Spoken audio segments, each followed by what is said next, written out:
দর্শক আসসালামু আলাইকুম। চায়না থেকে 12টি জে-10সি যুদ্ধ বিমান কেনার জন্য চায়না এবং বাংলাদেশের খসড়া চুক্তি বাস্তবায়ন হয়েছে। এখন এটাকে শুধুমাত্র খসড়া চুক্তি হিসেবেই রাখা হয়েছে।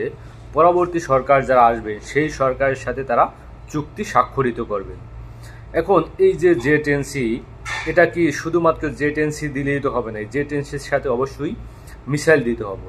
তো সেই জায়গা থেকে আগে আমরা দেখেছি যে পাকিস্তান তারা প্রায় 60টি জে-10সি বিমান ক্রয় করেছেন এবং সেই 60টি বিমান ক্রয় করার ক্ষেত্রে তাদেরকে যে তাদের PL-15 মিসাইল রয়েছে, PL-15E, সেই মিসাইল দেওয়া হয়েছিল মাত্র আপনার 100টি। তো 60টি বিমানের সাথে 100টি মিসাইল দেওয়া হয়েছে, কিন্তু সেক্ষেত্রে আমাদের সেই 12টি বিমানের সাথে 12টি জে-10সি বিমানের সাথে তারা মিসাইল দেওয়ার প্রস্তাব করেছে প্রায় 60টির মতো। তো সেই জায়গা থেকে এটা বাংলাদেশের জন্য একটা খুবই সুবর্ণ সুযোগ।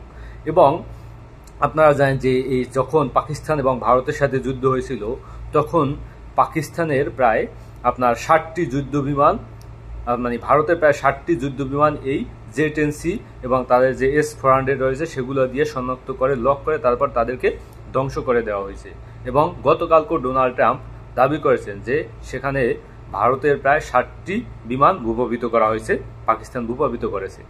তো সেই জায়গা থেকে আমাদের এই যে সুবর্ণ সুযোগ থাকার পরে এই সুযোগ কি পরবর্তী সরকার বাস্তবায়ন করবে কিনা?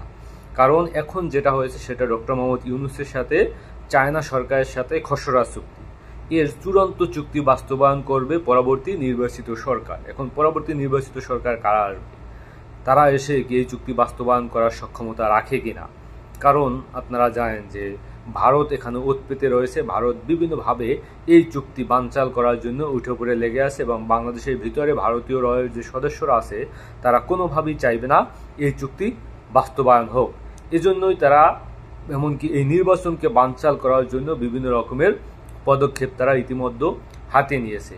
আপনারা জানেন যে সালমের সাথে শেখ হাসিনার একটি বৈঠক হয়েছে, সে জায়গায় তারা 4,500 কোটি টাকার খরচ করবে বাংলাদেশের ভিতরে, তারা মানে এই ভারত বাংলাদেশের ভিতরে যাতে তারা রাজনৈতিকভাবে ফিরে আসতে পারে বা রাজনৈতিক নেতৃত্বে চলে আসতে পারে, এই জন্য একটা তারা প্রজেক্ট বাস্তবায়নের একটা পরিকল্পনা আছে। সে জায়গায় আপনারা দেখেছেন যে নিউজ স্পষ্টভাবে বলা হয়েছে জাহাঙ্গীর কবির নানক, আরাফাত, এরকমের গুরুত্বপূর্ণ আওয়ামী লীগের যারা হেভিওয়েট নেতারা তারা সেই সালমের সাথে বৈঠক করেছে।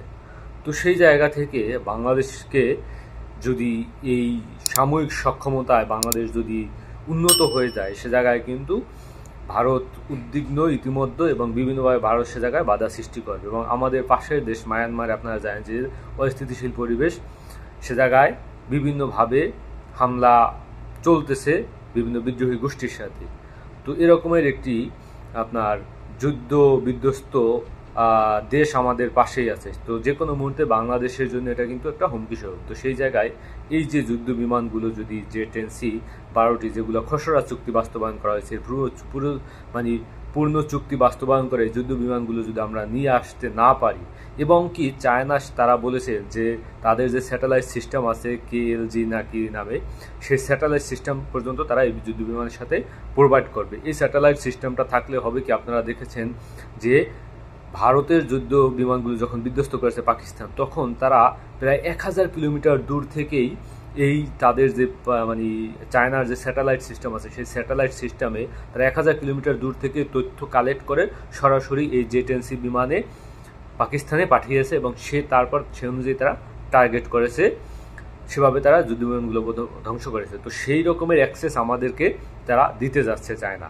তো এই যে সুবর্ণ সুযোগ, এগুলো যদি পরবর্তী সরকার এসে বাস্তবায়ন না করে, আপনারা জানেন যে যুদ্ধ বিমান আপনি চাইলেই কিন্তু কিনতে পারবেন না, আপনাকে চাইলেই যে কেউ আপনার কাছ থেকে টাকা থাকলেও আপনি পাবেন না। তো সেই জায়গায় আপনাকে দেওয়ার জন্য যে ডক্টর মোহাম্মদ ইউনূস গত যে মার্চ মাসে আপনার চায়নার সাথে মিটিং করেছেন, সেখানে বিভিন্ন চুক্তি বাস্তবায়ন বিভিন্ন কিছু তাদের সাথে বৈঠকে আলোচনা হয়েছে। তো সেই জায়গায় এই আলোচনাগুলো ছিল যে আমরা জে-10সি বিমান আনবো, সেটা 16টা আনার কথা ছিল, এখন সর্বশেষে 12টায় আমরা ঠেকেছি যে 12টা আমাদের আমদানি করতে হবে। তো এই যে আপনার 12টা যুদ্ধ বিমান, এগুলো যদি পরবর্তী সরকার এসে বাস্তবায়ন না করে তাহলে আমাদের সেই ভূমি রক্ষা, আমাদের যে সেই মানচিত্র রক্ষা, আমাদের যে সেই স্বাধীনতা সার্বভৌম রক্ষা, এগুলো কিন্তু হুমকির মুখে পড়বে।